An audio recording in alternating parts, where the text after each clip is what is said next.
할렐루야. 좋은 아침이에요. 네, 다들 시험 기간인가요? 아이고, 벌써 시험 기간이네요. 그래도 이 자리에 나온 우리 친구들 모두 환영합니다. 같이 시작기도 읽으면서 시작할게요. 어때, 조금 PPT가 진동이 있네요. 괜찮은 건가? 어, 어, 잠시만요.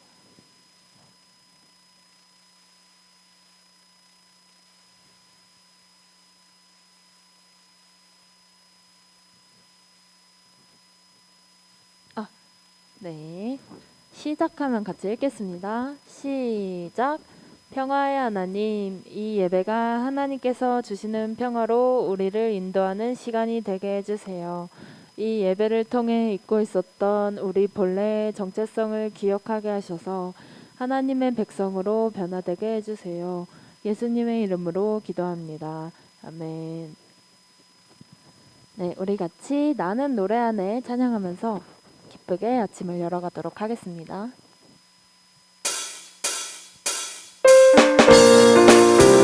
같이 박수 치시면서 찬양하실까요?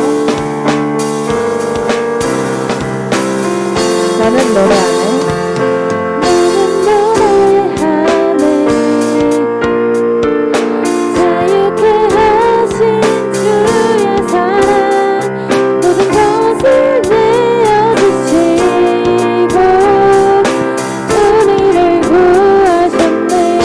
나는 노래 안에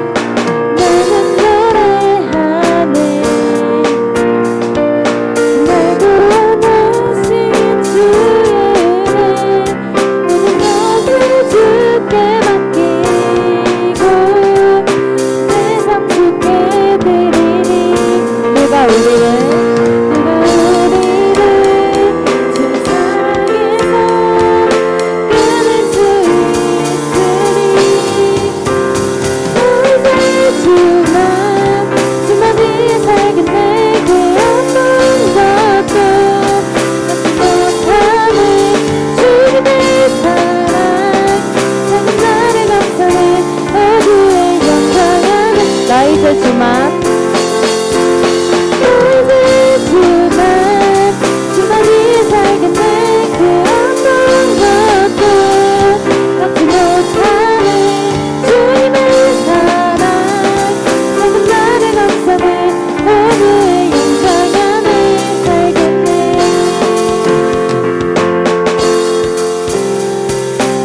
나는 노래 안에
영광의 박수 올려드리겠습니다.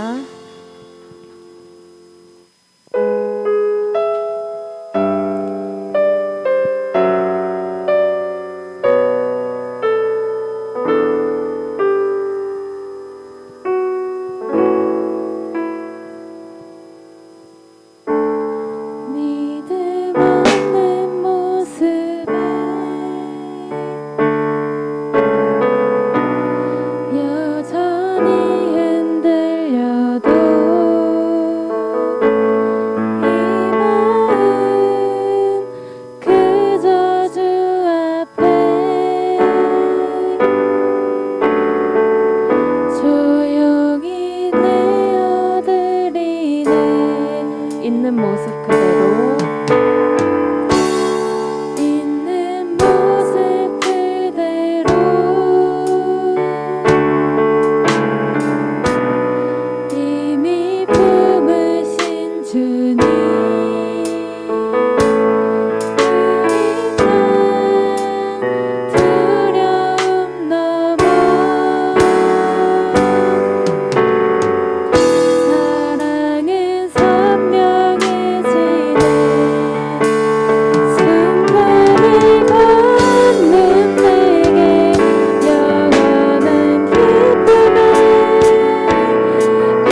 우리 같이 찬양의 가사를 마음에 품으면서 꽃들도 찬양하시겠습니다.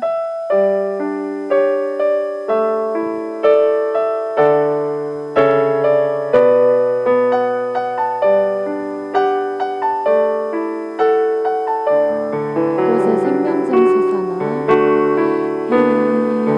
이곳에 생명샘 솟아나 눈물 골짝 지나갈 때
하나님만을 찬양하며 하나님만을 바라보고 하나님을 의지하는 사람들 될 수 있도록 주님께서 인도하여 주시고 성령 하나님 함께하여 주시옵소서.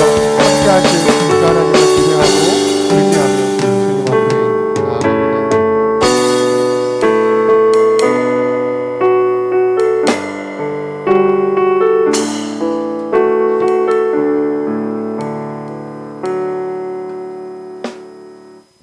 다 같이 눈 감고 기도하겠습니다.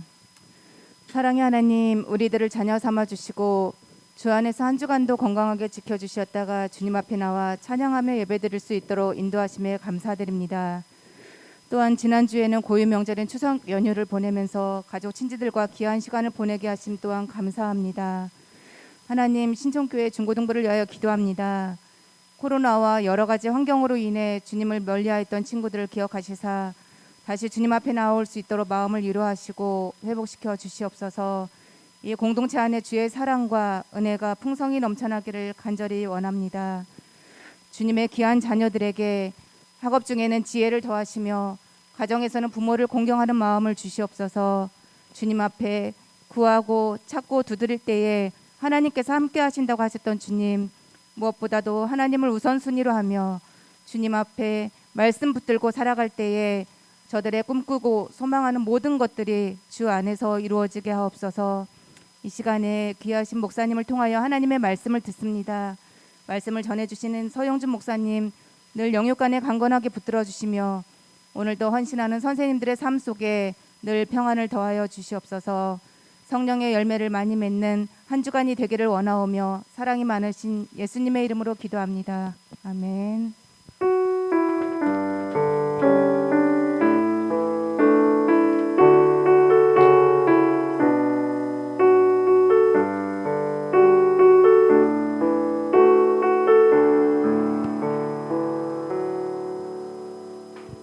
자, 여러분 안녕하세요. 예.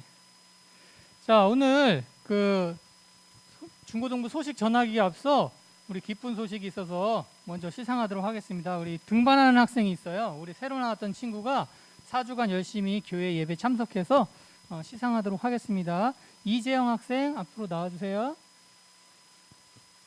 우리 전도환 학생 같이 왔으면 같이 나와주실까요? 안 나오셨네. 예. 자, 상품권은 10,000원 상품 문화상품권입니다. 잘 적응해 주셔서 감사하고요. 더 우리 중고등부에 잘 뿌리내려서 더 신앙이 발전했으면 좋겠습니다. 우리 다 함께 축하하는 박수 보내주시기 바랍니다. 예, 축하드립니다. 예, 들어가셔도 됩니다. 예, 두 번째는 지난번에 우리 볼링 대회가 있었죠. 다들 열심히 해주셨는데 그래도 승부는 승부니까 우리가 작은 선물 준비했습니다. 그래서 앞으로 호명하시는 학생은 앞으로 나와주시기 바랍니다.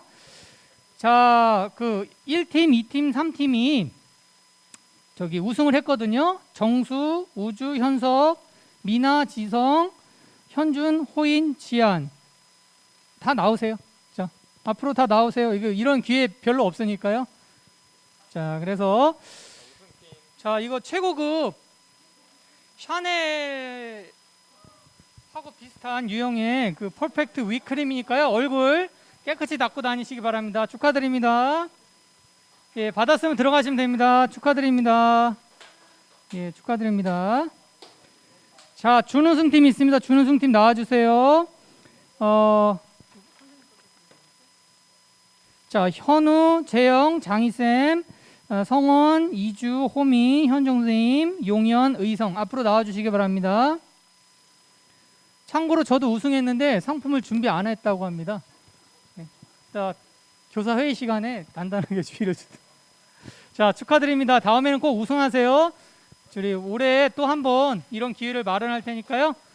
다음번엔 더 연습하셔가지고 꼭 우승하시기 바랍니다. 예, 그럼 특별한 소식보다는요, 오늘 여름 수련회 평가회가 있습니다. 그리고 교사 원래가 있으니까요, 예배 후에 같이 회의하도록 하겠습니다. 예, 이상입니다.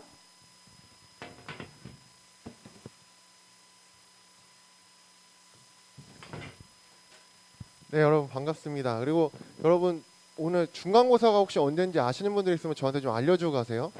10월에 우리 같이 한번 야외 예배 드리려고 하는데 여러분들 중간고사 끝난 다음에 스트레스 풀러 한번 밖으로 나가려고 하니까 중간고사 기간을 혹시 아시는 분들은 저한테 알려주시면 그 다음 주로 해서 잡을 수 있게 중학교랑 고등학교 중간고사 기간을 저한테 좀 알려주시면 감사하겠습니다. 오늘 말씀은 선택의 의미라는 제목으로 창세기 25장 22절부터 23절까지 말씀으로 같이 나누려고 합니다. 우리 제목을 다 같이 한번 한 목소리로 여기 앞에 보시고요. 한번 읽어보도록 하겠습니다. 준비 시작. 선택의 의미 창세기 25장 22절 23절입니다. 한 장 넘겨주세요. 네, 같이 한번 보이시죠? 여기 혹시 이쪽 라인 안 보이시나요? 보이시죠? 저희 같이 한번 한 목소리로 읽어볼게요. 시작. 네, 리브가는 쌍둥이를 배웠는데 그 둘이 태안에서 서로 싸웠다. 그래서 리브가는 이렇게 괴로워서야 내가 어떻게 견디겠는가 하면서 이 일을 알아보려고 주님께로 나아갔다. 주님께서 그에게 대답하셨다. 두 민족이 너의 태 안에 들어있다. 너의 태 안에서 두 백성이 나뉠 것이다. 한 백성이 다른 백성보다 강할 것이다. 형이 동생을 섬길 것이다. 아멘. 네, 한 장 넘겨주시죠. 혹시 이 아저씨 알아요? 본 적 있어요? 그 닉 부이치치라는 그 아저씨죠. 호주에서 저도 몰랐는데 목사님이시더라고요. 그래서 동기부여가라고 하기도 하고, 예전에 여러분들 아실란가 모르겠지만 힐링 캠프라고 혹시 들어보셨어요? 예전에 이경규 아저씨랑 김재동, 뭐 성유리 이런 분들이 나와가지고 하는 거였는데 이 닉 부이치치가 그 힐링 캠프에 나왔었어요. 근데 제가 이 장면 보고 울었거든요. 왜 울었냐 하면 이 닉 부이치치가 처음에 강연을 하다가 갑자기 엎어져요. 그러니까 여기 닉 부이치치는 이 팔이랑 다리가 선천적으로 없는 사람이거든요. 근데 이 아저씨가 수영도 하고 그다음에 삶을 되게 충만하게 잘 누리면서 살아가요. 근데 그렇게 하기 위해서 어떻게 했을까요? 보이지 않게 엄청난 노력과 그 수고가 있었던 거죠. 근데 이 아저씨가 혼자서 그냥 꽈당 넘어지더니 자기가 어떻게 그 자리에서 일어나는지를 보여주더라고요. 저는 그 장면을 보고서 펑펑 울었어요, 정말. 왜냐하면 제 삶이 너무 부끄럽더라고요. 저에게 주어져 있는 여러 가지 장애물들과 여러 가지 역경이나 어려움들이 없는 사람이 없죠. 그렇지만 누군가는 그 장애물들을 디딜돔 삼아서 밟고 일어나고, 누군가는 그 역경 가운데 그냥 쓰러져서 그 자신의 한계를 자기가 정해버리고 그냥 자기의 시간들을 낭비하면서 살아가게 된다는 거예요. 근데 이 닉 부이치치 아저씨는 그렇지 않게 살아가고 있는 모습을 보면서 굉장히 큰 도전이 되었던 것이 기억이 납니다. 저희들도 이제 저희가 결정할 수 없는 것들이 있어요. 뭐냐면 부모님이나 형제들은 우리가 결정해서 태어나지 않죠.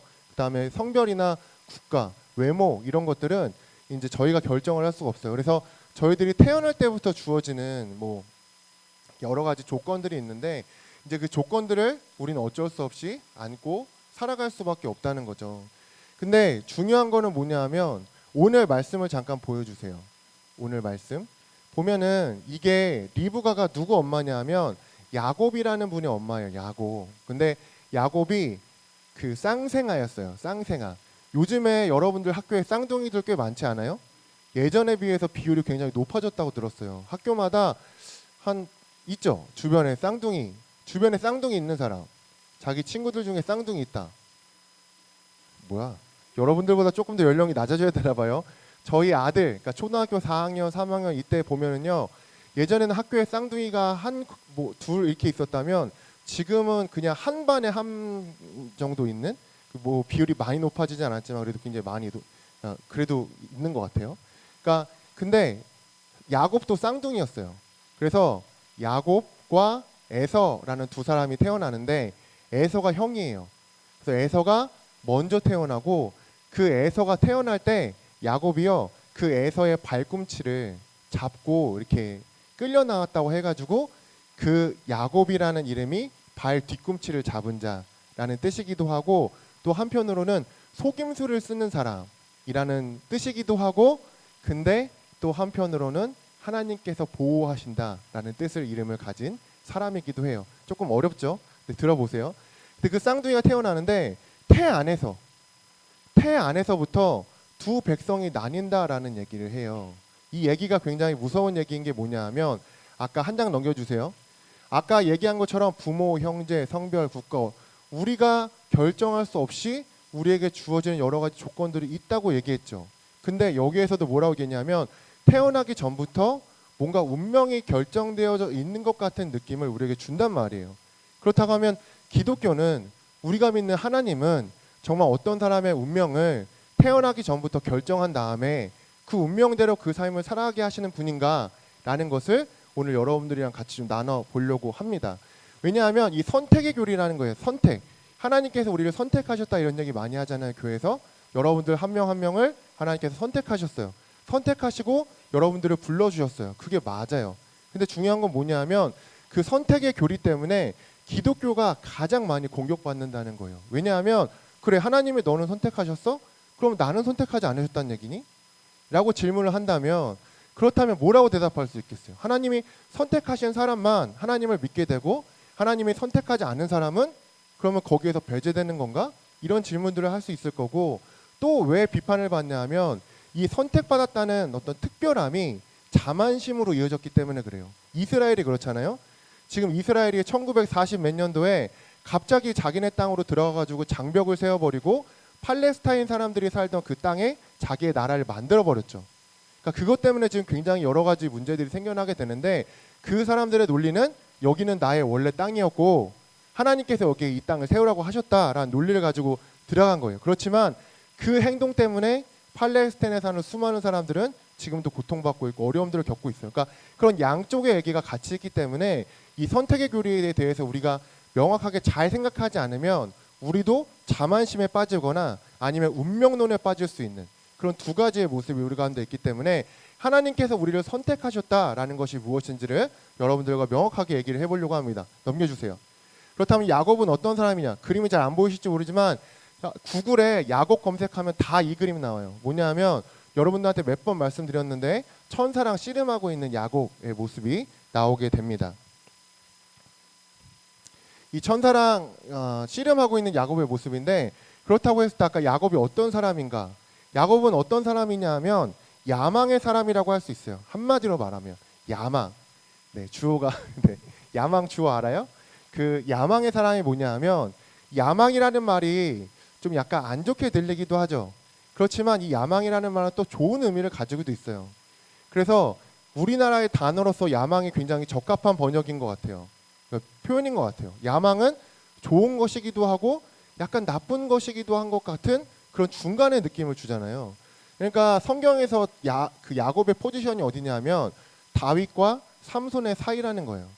다윗은요, 뭐 잘못을 여러 가지 했지만 보통 다윗이라는 이름을 들을 때 대부분의 사람들은 완벽주의적인 다윗을 생각을 해요. 그래서 우리가 넘볼 수 없는 다윗, 그러니까 다윗처럼 살아라고라는 얘기를 들으면 너무 부담돼 이런 생각들을 하게 되는 다윗.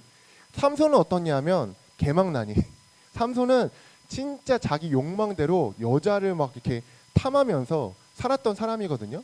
그런데 신기하게도 그런 삼손과 하나님이 함께 하셨던 거예요. 그러면 야곱이 그 사이에 있다는 건 뭐냐 하면 하나님을 향한 거룩한 열망을 야곱은 가지고 있었어요. 그렇지만 야곱은 어떤 사람이냐면 그 거룩한 열망을 인간의 수단을 사용해서 이루려고 했던 사람이라는 거예요. 그러니까 현대인의 자아상과 되게 비슷해요. 하나님을 믿고 축복받길 원하지만 그 축복을 나의 방법, 내가 원하는 대로 하나님께서 나를 축복해 주기를 원하시는 현대인 우리, 그냥 교회를 다니는 우리, 여러분들은 아마 그 생각조차도 안 할 수도 있지만 여러분 신앙의 연차가 높아지고 길어질수록 하나님한테 내가 복을 받고 축복을 받고 잘 살고 잘 되고 이런 것들 되게 많이 생각하게 될 수 있는데 그런 사람의 전형이 야곱이었다는 거예요. 그러니까 하나님의 뜻을 자신의 힘으로 이루려고 했으니까 어떻게 됐을까요? 개고생했어요. 야곱의 인생은 진짜 험악한 세월이었어요. 그 얘기를 드릴게요. 넘겨주세요. 그래서 그 선택이라고 했을 때 이 신진 집사님 이게 발음이 어떻게 될까요? 저희 영어 선생님께서 한번 발음해 주시죠. 네, 이꼴리, 네, 이거 에코티, 네, 이꼴러리랑 에코티예요. 이게 뭐냐면 저도 이제 이거 준비하면서 알았는데 평등, 이퀄러티는 평등이에요. 그러니까 키가 다 다르더라도 똑같이 이제 디딤돌을 주는 거죠. 그렇지만 에쿼티는 뭐냐면 형평성이라는 거예요.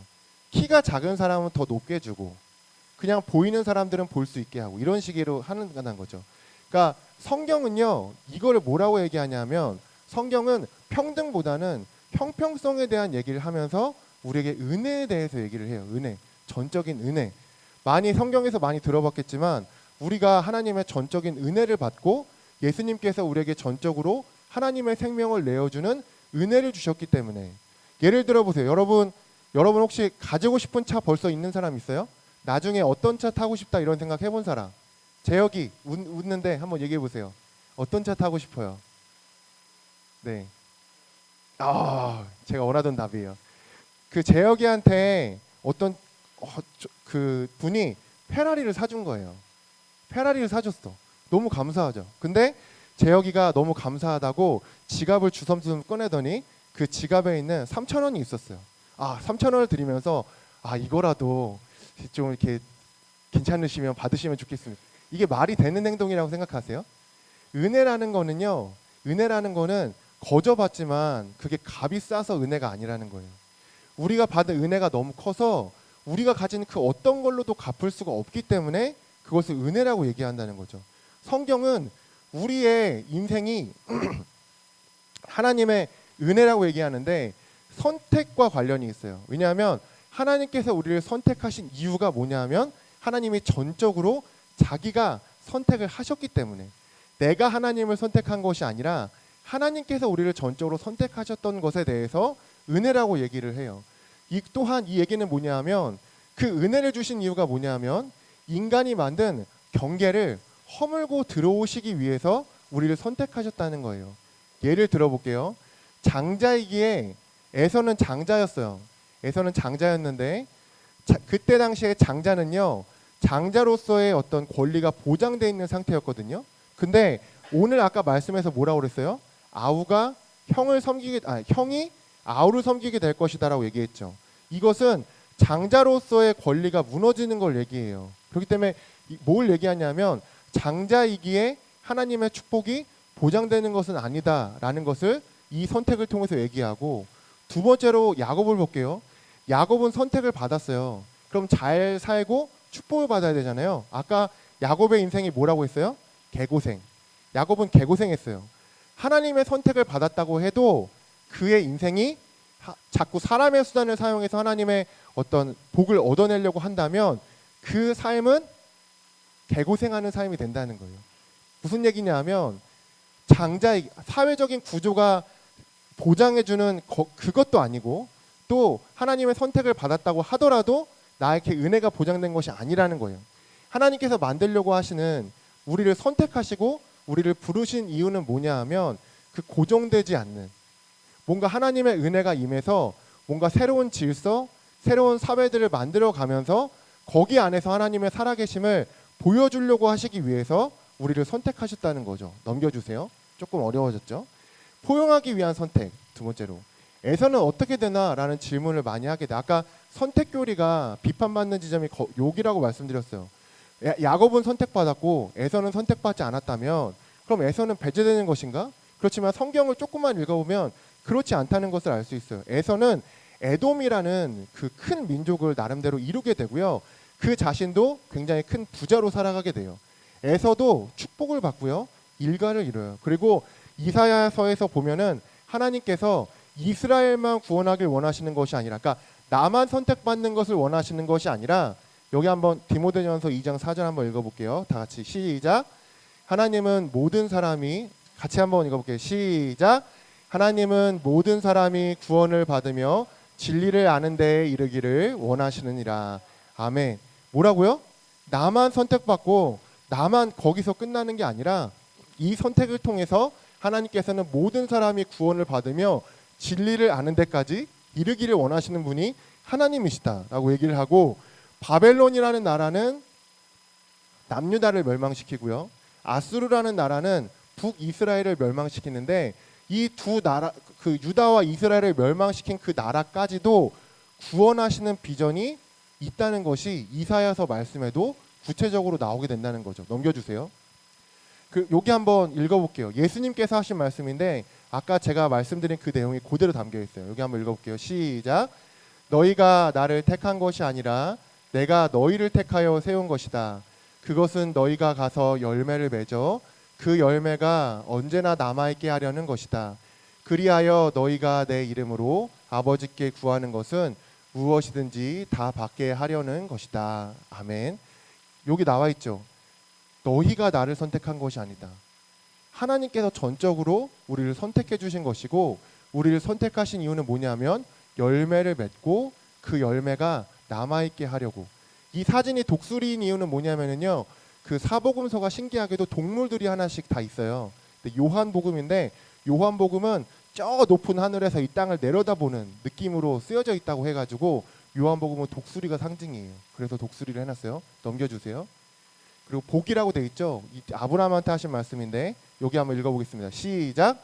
내가 너로 큰 민족을 이루고 내게 복을 주어 내 이름을 창대하게 하리니 너는 복이 될지라. 아멘. 여기가 중요해요. 너는 복이 될지라. 복의 근원. 그러니까 우리 자체가 복이 된다는 거예요. 내가 너로 큰 민족을 이루고 내게 복을 주어. 우리가 복이 되는 이유는 뭐냐 하면 복이 되어서 다른 사람들에게 전달되기 위해서. 우리 자체가 복이에요. 하나님께서 우리를 선택하신 이유는 뭐냐 하면 우리를 복덩어리로 만들어서 그 복덩어리인 우리가 이 세상 속에서 하나님의 질서대로 살면 그 삶을 통해서 다른 사람들이 하나님의 구원의 감격과 기쁨들을 누리게 하기 위해서, 그렇기 위해서 우리를 부르셨다는 거예요. 넘겨주세요. 그렇기 때문에 선택은요, 우리가 자만할 게 아니라, 또 한편으로는 이게 낙심할 것이 아니라 사명이 있고 고난이 있다는 것을 기억할 필요가 있어요. 그러니까 우리가 하나님이 괜히 선택하신 것이 아니라 선택의 목적이 있다는 거죠. 그 선택이 목적이 뭐냐 하면, 좀 오타가 났는데, 이 세상 속에서 하나님 나라를 누리며 살아갈 수 있도록 우리를 먼저 부르신 거예요. 이 세상은 철저하게 그 하나님 나라와 질서가 다르죠. 폭력과 힘과 외모와 재산과 여러 가지 다른 것들이 계급되어 있어서 그 계급이 고정되고 부와 세습되고, 그죠? 그게 더 심해졌어요. 빈부의 격차는 점점 더 심해지고 있고, 우리는 교육이나 어떤 다른 틀들을 통해서 그 틀을 부수고 넘어서려고 하지만 사다리 걷어차리라는 얘기 들어봤죠? 권력과 계급이 생긴 다음부터는 그 사람들은 사다리를 자꾸만 걷어차면서 밑에 있는 사람들이 못 올라가게 하는 그 나라를, 그 질서를 만들어 가려고 하는 것이죠. 그렇지만 선택의 목적, 하나님의 질서를 이 세상 속에서 놓는다는 건 뭐냐면, 야곱이 봤던 비전, 하늘과 땅을 잇는 사다리에서 천사들이 오르락내리락 했던 것처럼 우리는 사다리를 걷어차는 인생이 아니라 사다리를 놓는 삶을 살아가는 것이 우리의 삶의 비전이라는 거예요. 하나님의 질서, 우리가 선택받은 이유는 뭐냐 하면 그 사다리를 놓음을 통해서 고정되어 있던 그 모든 것들을 허물어뜨리고 이 세상 속에서 새로운 질서를 통해서 하나님의 살아계심을 나타내길 원하는 그 하나님, 그래서 하나님이 우리한테 비전이라는 걸 주시는 거예요. 비전. 단순히 내가 먹고 사는 것에서 끝나는 것이 아니라 하나님께서 나에게 어떤 가치나 의미를 보게 하셔서 나에게 공부할 수 있는 힘을 주시고, 그리고 어떤 직업이나 어떤 길을 선택할 수 있도록 가게 하시려고 하는 그 하나님이 계시다는 거예요. 그 하나님의 인도하심을 받는 사람들, 그 사람들을 하나님의 거룩한 성도라고 얘기한다는 거죠. 근데 중요한 건 뭐냐면, 그런 질서를 만들기 위해서 우리가 당하는 게 고난, 치욕, 수고, 책망이라고 하는 거예요.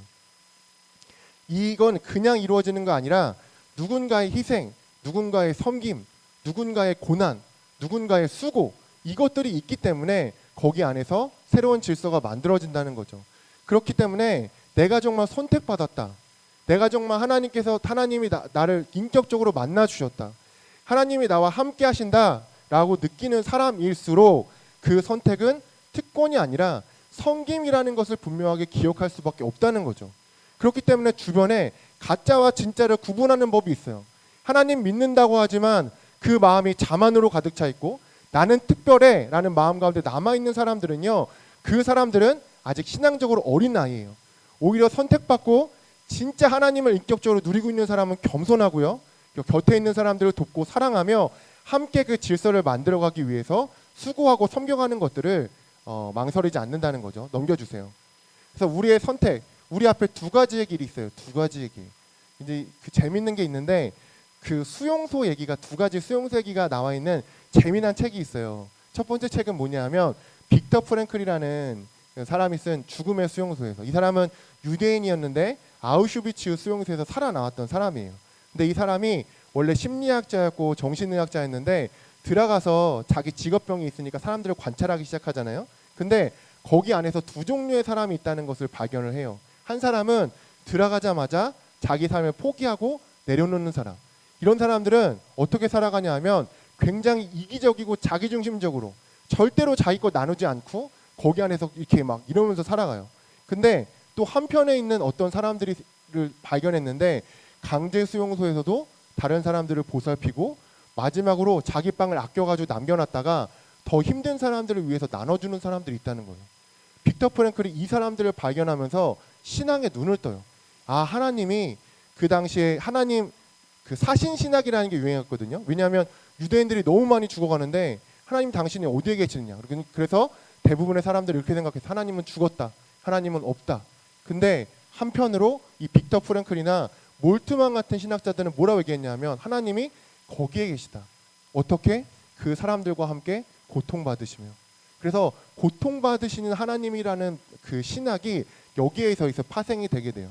또 한편으로 산중수용소라는 책이 있는데 이 책은 뭐냐면 중국에서 2차 세계대전 때 중국에서 있었던 수용소 얘기거든요. 그래서 마지막까지 빠져나가지 못한 사람들이 모여있던 곳이 산중수용소였는데 여기에는 다양한 종교인들이 다 있었다고 해요. 스님도 있고 천주교도 있고 뭐 성공회도 있고 장로교도 있고 뭐 선교사도 있고 여러 가지 종교인들이 다 같이 있었다는 거예요. 근데 이 종교인들이 이제 그 캠핑장 가면은 이렇게 뭐라 그러죠? 그걸 섹터를 주잖아요. 그런 것처럼 이제 구역을 주는데 여기에 있는 종교인들이 제일 치열하게 자기 자리를 확장시키거나 자기 자리를 넓히기 위해서 가장 치열하게 다른 사람들을 해코지했던 사람들이 종교인이라는 사실을 여기서 얘기하기를 해요. 우리에게는 선택해야 되는 시점들이 다가오고 우리의 신앙이 진짜이냐 가짜이냐라는 것들을 세상이 지금 계속적으로 우리 교회에 묻고 있어요. 그렇기 때문에 지금 위기라는 얘기를 계속 하는 거예요. 진짜 우리가 하나님을 경험해야 되는 이유가 여기에 있어요. 우리가 이 세상 속에서 왜 선택받았고 어떤 모습을 이 세상 속에서 보여주기 위해 하나님께서 우리를 부르셨는가, 그것들을 우리가 분명히 기억할 필요가 있다는 거죠. 넘겨주세요. 이 빨간 약 파란 약이어야 되는데 원래 매트릭스라는 영화에 보면은 나오거든요. 여러분 좀 오래된 영화라서 그러실 수 있지만 키아누 리브스라는 배우는 아실 거예요. 존 웍인가요? 존 윅인가요? 거기에 나오는 배우였는데 그분이 젊었을 때 찍었던 영화예요.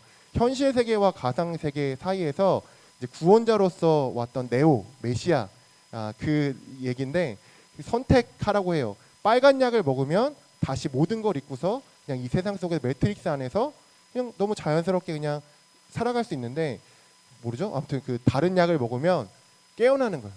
그래서 그 삶은 훨씬 더 고통스럽고 어렵겠지만 그 삶은 다른 사람들을 해방시키고 구원하는 삶이 될 것이다 라고 얘기를 하거든요. 네오는 반대편을 선택해서 다른 삶을 살죠. 여기 마태복음 여기만 읽고 그 말씀을 마치려고 합니다. 이거 한번 세례라고 읽어주세요. 침례가 아니라 세례예요.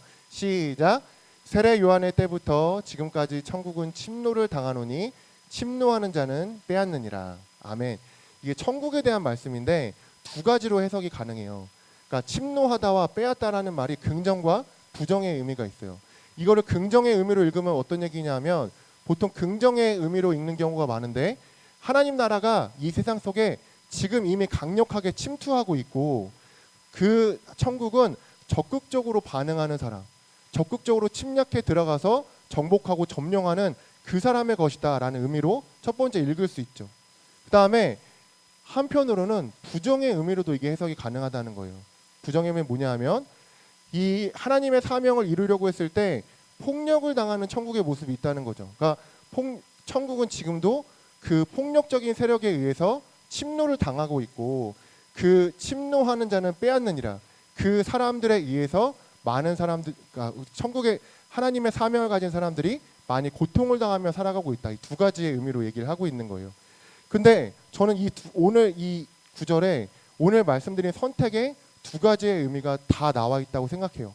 한편으로는 하나님께서 우리를 선택하셨고 은혜를 베풀어 주셔서 우리가 하나님 나라의 삶을 적극적으로 살아갈 수 있게 하신 것이 한 가지가 있고, 또 한편으로 한 가지는 우리가 그 삶을 살아가려면 어쩔 수 없이 받아야 되는 고난과 어려움들이 있는데, 그 고난과 어려움들로 인해서 우린 여전히 이 세상 속에서 고통과 어려움의 삶을 살아갈 수 있는 그 두 가지의 가능성이 우리 가운데 동시에 열려 있다는 거죠. 넘겨주세요.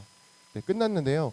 그래서 저는 여러분들한테 오늘 말씀드리고 싶은 것은, 하나님이 여러분들을 선택하셨어요.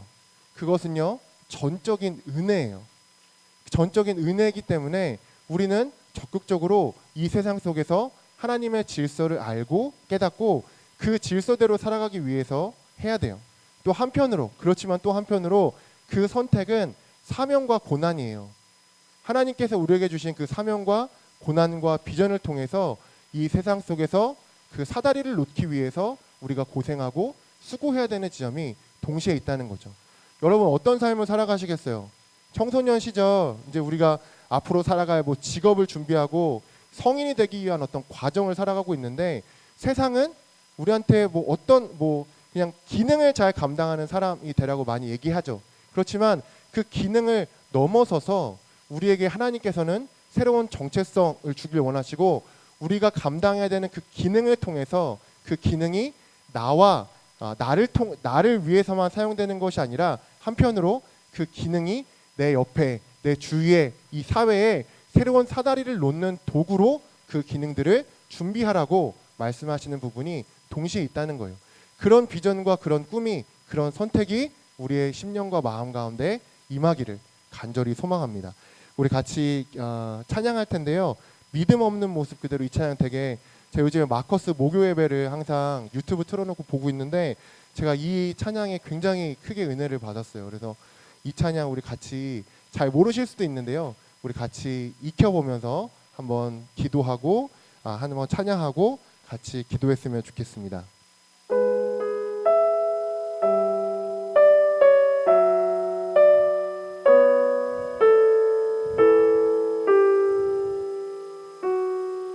믿음 없는 모습에 여전히 흔들려도, 믿음 없는 모습에 여전히 흔들려도 이 마음 그저 주 앞에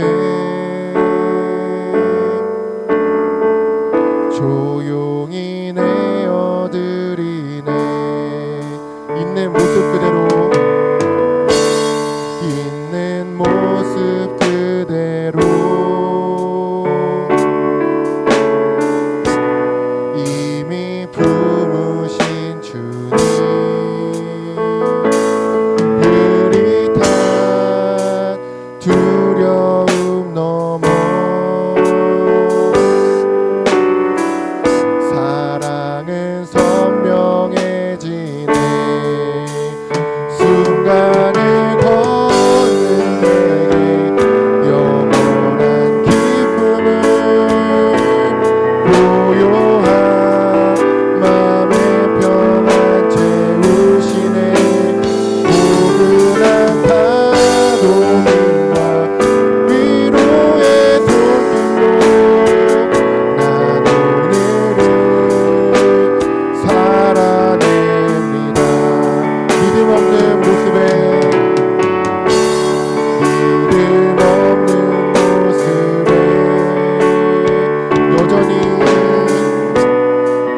고요한 마음의 평안 채우시네 포근한 파도들과 위로의 손길로 난 오늘을 살아냅니다.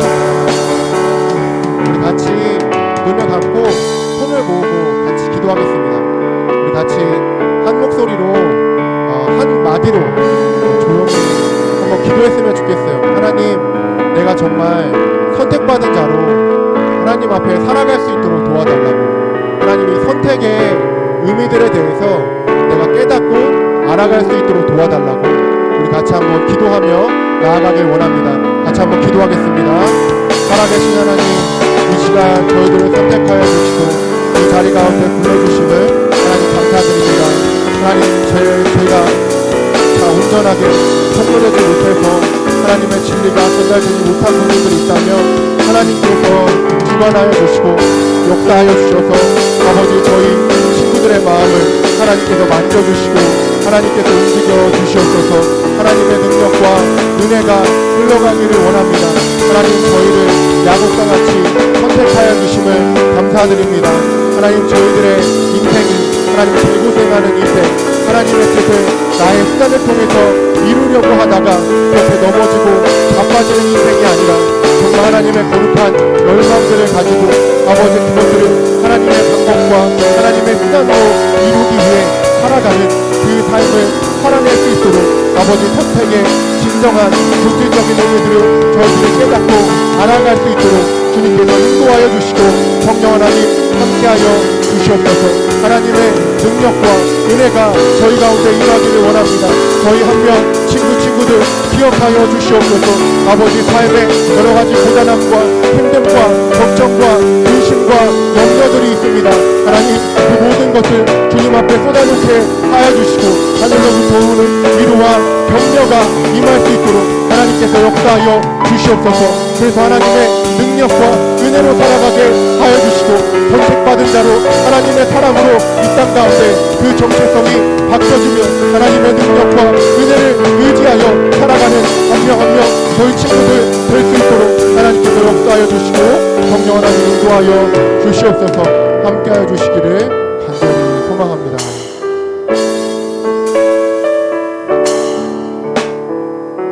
네, 우리 마무리 기도 같이 읽도록 하겠습니다. 시작. 우리를 선택하신 하나님, 이 선택이 특권이 아니라 섬김이며 부르심이라는 것을 알게 됩니다. 우리의 인생을 사용하여 주셔서 하나님의 질서를 세워주세요. 그 질서를 세우기 위해 필요한 수고들이 있다면 감당하게 하시고 수고뿐만 아니라 은혜도 크게 경험할 수 있도록 도와주세요. 예수님의 이름으로 기도합니다. 아멘. 제가 축도하겠습니다. 이제는 우리 주 예수 그리스도의 은혜와 하나님 아버지의 한량없는 사랑하심과 성령님의 감동시키시고 감화시키시며 사랑할 수 있게 하시는 거룩한 능력이 이 시간 야곱이 선택받은 것처럼 또한 그 선택 속에서 하나님의 질서를 이루길 원하는 이 자리에 모여있는 의정부 신촌교회 중고등부 친구들과 선생님들의 머리 위에 영원토록 함께 하시기를 간절히 축원하옵나이다. 아멘. 아멘. 네, 이제 반별 모임을 진행하도록 하겠습니다.